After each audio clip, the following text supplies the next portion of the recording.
Hola, hoy es 11 de septiembre de 2025. Es una fecha que marca ya 24 años desde aquellos devastadores ataques terroristas en Estados Unidos. Antes de empezar nuestro análisis, quisiéramos tomarnos un momento para recordar, para honrar a las casi 3.000 personas que perdieron la vida ese día. Y también para reconocer la increíble valentía de los equipos de rescate, de los primeros auxilios que estuvieron ahí. Nuestra idea hoy va un poco más allá del simple recuerdo. Queremos intentar comprender la magnitud de esos eventos y las transformaciones, ¿no? Las transformaciones tan profundas que provocaron, sobre todo en la respuesta del gobierno y en cómo entendemos la seguridad nacional desde entonces. Para esta exploración, los basamos en varias fuentes. Tenemos un recuento histórico de History.com, detalles de legislación clave como la Ley Patriot, también los hallazgos de la conmoción de la 11S, que documentaron fuentes como Británica y una mirada al contexto cultural, por ejemplo, con el documental Fahrenheit 911. Ok, vamos a desempacar esto. Empecemos por refrescar un poco la memoria. Los hechos de aquel martes 11 de septiembre de 2001. 19 terroristas de Al-Qaeda, la organización de Osama Bin Laden, secuestraron 4 aviones comerciales. 2 de ellos impactaron las Torres Gemelas, allá en Nueva York, en el World Trade Center. Un tercero golpeó el Pentágono, en Arlington, Virginia. Y el cuarto avión, el vuelo 93. Ese se estrelló en un campo en Shanksville, Pensilvania. Esto fue después de que los pasajeros y la tripulación, intentaron valientemente recuperar el control. El colapso de las Torres Gemelas, los daños en el Pentágono, fue una destrucción inimaginable. Y la pérdida humana, terrible. Hablamos de 2.996 personas muertas, incluyendo a los secuestradores. Y las víctimas eran de 78 países distintos. Un reflejo de lo global que fue esta tragedia, ¿no?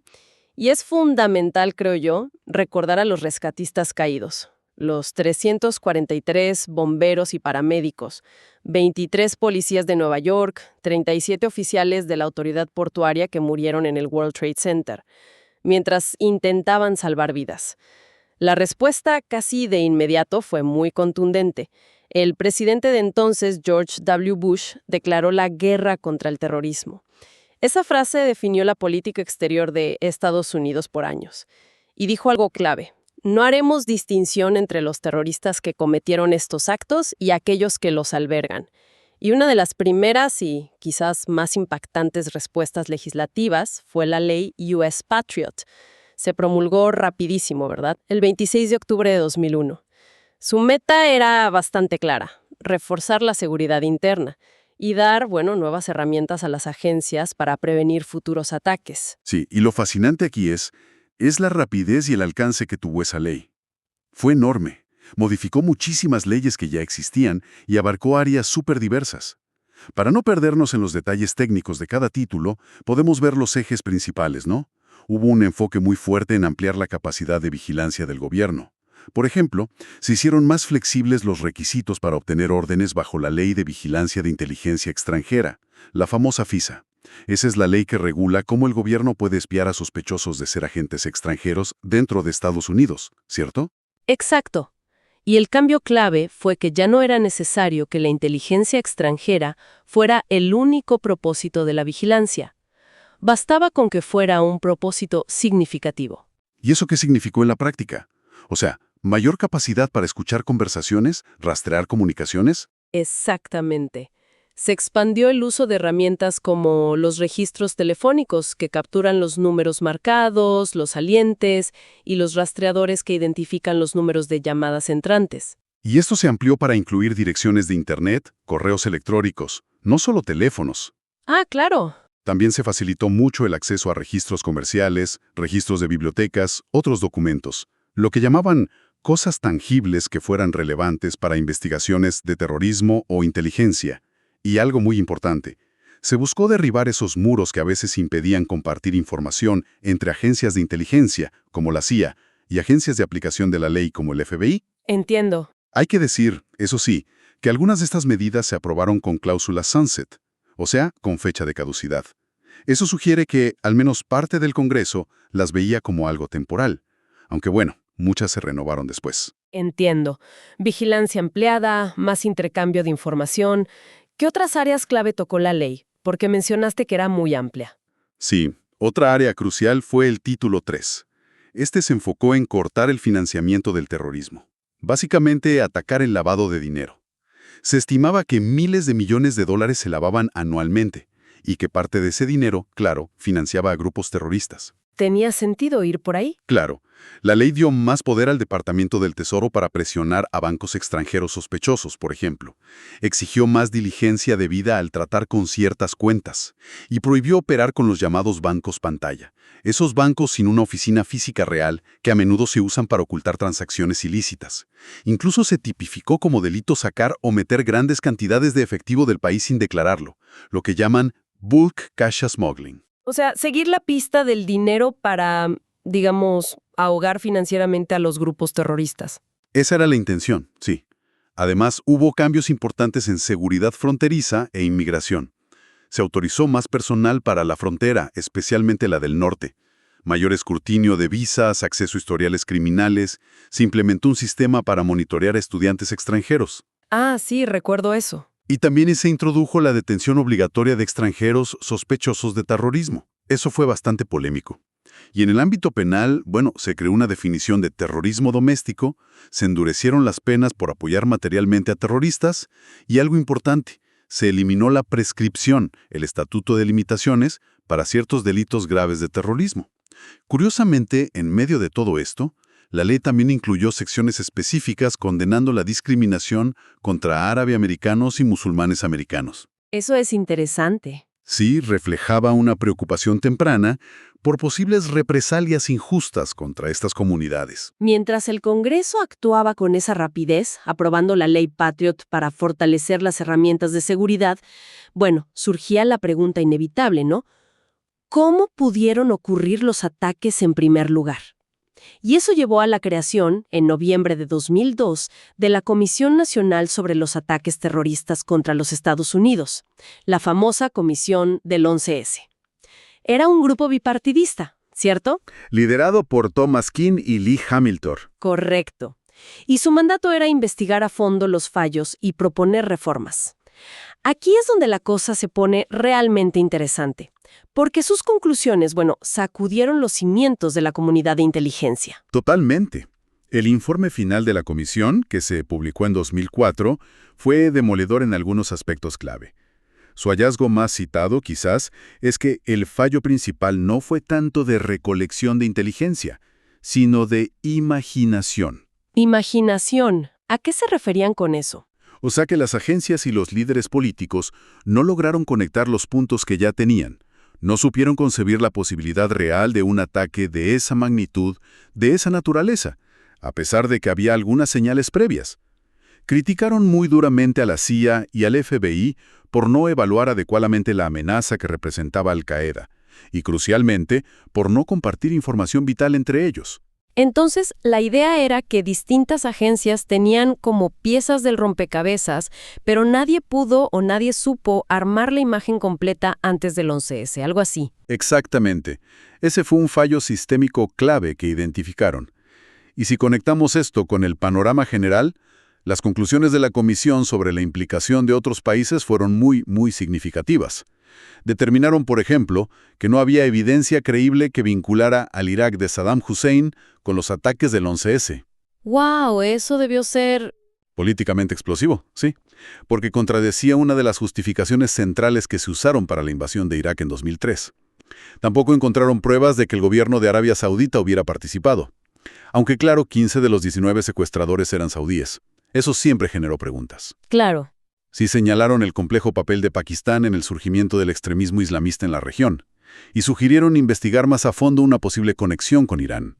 Esas conclusiones sobre Irak y Arabia Saudita seguro que generaron un debate enorme en su momento. Sin duda alguna. Y a partir de estos hallazgos, la comisión impulsó la reforma más grande de la inteligencia estadounidense en décadas. Recomendaron crear la figura del Director de Inteligencia Nacional, el DNI. Un jefe, digamos, que supervisara y coordinara a todas las agencias de inteligencia, justamente para evitar que trabajaran aisladas, en silos. También propusieron el Centro Nacional Antiterrorista, el NCTC, un lugar donde toda la información sobre terrorismo pudiera ser integrada y analizada de forma conjunta. Y exigieron cambios internos en la CIA y el FBI, para mejorar la inteligencia humana, el análisis, siempre con ese objetivo primordial de mejorar el intercambio de información. Entiendo. Esas reformas buscaban corregir directamente los fallos que identificó la comisión. Y bueno, las conclusiones de la comisión, especialmente esa sobre la falta de vínculo con Irak, seguramente alimentaron un debate político y cultural que ya estaba muy intenso en esos años, ¿no? Absolutamente. Sí, y un ejemplo muy visible de esa polarización fue el documental Fahrenheit 9/11 de Michael Moore. Se estrenó en 2004. Generó una controversia enorme, pero también tuvo un éxito masivo. Ganó la Palma de Oro en Cannes. Se convirtió en el documental más taquillero hasta ese momento. Sí, lo recuerdo bien. El documental, bueno, presentaba una visión muy crítica de la administración Bush. Planteaba, por ejemplo, dudas sobre la elección presidencial del 2000 y mostraba esa famosa escena de Bush continuando la lectura de un cuento infantil, The Pet Goat, en un aula de Florida, por varios minutos después de que le informaran del segundo impacto en el World Trade Center. Hay que aclarar, como siempre hacemos, que reportamos sobre el contenido y la reacción a este tipo de obras culturales como parte del panorama, sin avalar ni refutar sus afirmaciones, claro. Claro. De hecho, ese documental recibió fuertes críticas por supuestas imprecisiones, de comentaristas como Christopher Hitchens y otros. Exacto. Y esa película y todo el debate que generó son un buen reflejo del clima de la época. Los ataques crearon un ambiente de miedo, muy palpable, y una fuerte demanda pública por mayor seguridad. Eso llevó, en 2002, a la creación del Departamento de Seguridad Nacional, el DHS. Otra reorganización masiva. Gigantesca. Unificó a 22 agencias federales bajo un mismo paraguas, con la misión central de proteger el territorio estadounidense. Y esto plantea una pregunta importante, una que sigue resonando hoy, me parece. ¿Cómo encontrar el equilibrio correcto entre la seguridad nacional y las libertades civiles? Sí. El eterno dilema. Exacto. La ley Patriot, con todos esos poderes ampliados de vigilancia y demás, se convirtió un poco en el símbolo de esa tensión. El debate sobre cuánta privacidad estamos dispuestos a ceder por seguridad, sobre los límites del poder gubernamental en tiempos de crisis, es un legado directo del 11S que sigue muy vivo. Y hay otro legado, uno más trágico quizás y muy personal para miles de personas. Las consecuencias para la salud. Así es, terrible. La exposición a esa nube de polvo tóxico que cubrió la zona cero después del colapso de las torres ha causado enfermedades gravísimas a largo plazo. Hablamos de problemas respiratorios crónicos, cánceres de diversos tipos, dolencias autoinmunes. ¿Y esto afectó a quiénes principalmente? A los socorristas, por supuesto, a los trabajadores de limpieza que estuvieron meses ahí, pero también a residentes del área, a oficinistas que volvieron a trabajar cerca. Esto llevó a crear el Fondo de Compensación para Víctimas del 11S, el BCF, un programa para ayudar económicamente a los afectados por estas enfermedades. Que tuvo una historia complicada también, ¿no? Muy complicada. Su historia fue larga y difícil. Inicialmente operó solo hasta 2004. Luego se reactivó en 2011 con la ley Zadroga, pero su financiamiento era limitado, tenía fecha de caducidad otra vez. Recuerdo la lucha incansable de los socorristas enfermos, de activistas como Jon Stewart, para asegurar que el fondo fuera permanente. Fue una batalla muy emotiva, muy visible. Lo fue. Y finalmente en 2019 se logró. Se aseguró su financiamiento hasta el año 2092, garantizando así que las víctimas y sus familias reciban la ayuda que necesitan por las enfermedades derivadas del 11S. Es una historia de perseverancia, realmente, frente a las consecuencias más duraderas y dolorosas de los ataques. Para ir cerrando ya nuestra conversación, creo que es importante mencionar cómo se recuerda el 11 de septiembre cada año. Se designó oficialmente como Patriot Day y Día Nacional de Servicio y Recordación. En la zona cero de Nueva York, se erige el imponente National September 11 Memorial and Museum. Incluye esas dos enormes piscinas reflectantes Reflecting Absence. Están situadas justo en las huellas exactas de las torres caídas y tienen los nombres de todas las víctimas grabados en bronce a su alrededor. Es muy conmovedor. Sí lo es. Cada aniversario también está el Tribute in Light, esos dos potentes haces de luz que se proyectan hacia el cielo. Y está el Survivor Tree, ¿no? Un peral que increíblemente sobrevivió a toda la devastación. Hoy es un símbolo de resiliencia, ahí junto a la nueva Freedom Tower. Entonces, ¿qué significa todo esto? Hemos recorrido, la inmensa tragedia humana del 11S. Las respuestas gubernamentales masivas y rápidas como la Ley Patriot, la creación del DHS, la autocrítica profunda que se reflejó en la Comisión del 11S y las reformas de inteligencia que impulsó. Y el impacto perdurable en la cultura, en la salud pública y en ese tenso debate entre seguridad y libertad. Una vez más, nuestro pensamiento y nuestro respeto están con todas las víctimas, con sus familias y con los héroes de aquel día. Sí, y como reflexión final, quizás esa tensión que mencionabas entre las medidas de seguridad adoptadas tras el 11S y la protección de las libertades civiles es probablemente uno de los legados más complejos y persistentes de aquellos eventos. 24 años después, la búsqueda de ese equilibrio, de cómo mantenernos seguros sin erosionar los valores fundamentales que definen a una sociedad abierta, sigue siendo un desafío central. No solo en Estados Unidos, sino en muchas partes del mundo, diría yo. Definitivamente. Y ahora nos gustaría escuchar sus reflexiones. Para quienes vivieron aquel día, ¿dónde estaban y qué hacían el 11 de septiembre de 2001? ¿Cuál fue su reacción inicial? Les invitamos a compartir sus recuerdos en los comentarios. Gracias por acompañarnos en esta exploración profunda. Hasta la próxima.